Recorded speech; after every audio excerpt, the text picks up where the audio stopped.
and are sitting a little bit more pretty in third place. We're going to recap EG's first round robin here at MSI 2022 Rumble stage as Laure is standing by with Jojopyum in the Verizon post-game interview. Jojo, thank you so much for joining me for this interview. I'm sorry it didn't work out this time, but it was the first time you met Faker on the Rift. How was it? I mean, Faker's the greatest player of all time, so it was, a good feeling versing him finally. So yeah, it was just great versing him. Yeah, I can imagine. And you came here with a very specific setup and win conditions, having to play on the sidelines, which is a tricky thing to put on place, I guess, against T1. What was the turning point of the game for you? Turning point when we lost, or? I would say so, yeah. I don't know. Because you had it, I mean, you went toe-to-toe with them, and then at some point... Yeah, I mean, I felt like we were in a pretty good spot, and then that bot fight kind of, I guess it didn't work out, and also the fight before Dragon, we kind of got shit on, so I guess after those two fights, the game became really hard, but yeah. All right, well, I talked to your coach, I talked to Vulcan. A lot of what came out from these discussions was that it's all about learning also from this tournament, especially with you being one of the youngest players at MSI today. Tell me about the experience so far at the tournament, especially facing one of the most experienced and veterans of the scene. I mean, it's been great versing all these MSI players, and I really think I improved a lot. I felt like I can do whatever I wanted in NA, and no one would exploit me that much, but I kind of have to really think about what I'm doing in MSI.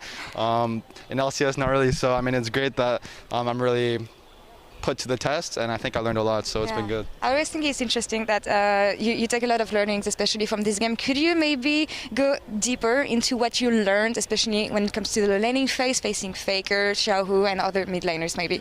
I mean, just every movement they make and every ability they cast is like in lane, they think about it, so you kind of have to think about every movement you're making in lane, and you can't just autopilot or anything, but in LCS you can kind of autopilot and just scale.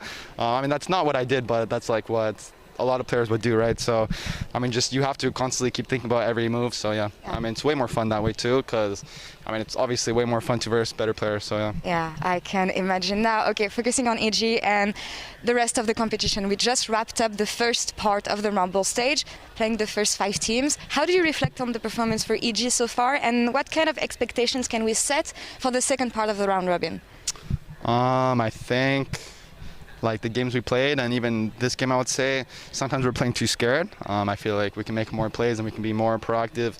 I mean, yeah, I feel like that's the biggest thing, because I feel like what's holding us down is we're not too confident in making aggressive plays, and I feel like once we get in the mood of doing that much more better and much more consistent, that the results will be way better. Yeah. All right, that's a contrast though, because not too confident on the Rift, but you've been very confident off the Rift though, if I may. I don't want to say me, but I would just say, like, as a team, maybe we don't want to do some plays which I think are, or some other players think are good plays. So yeah.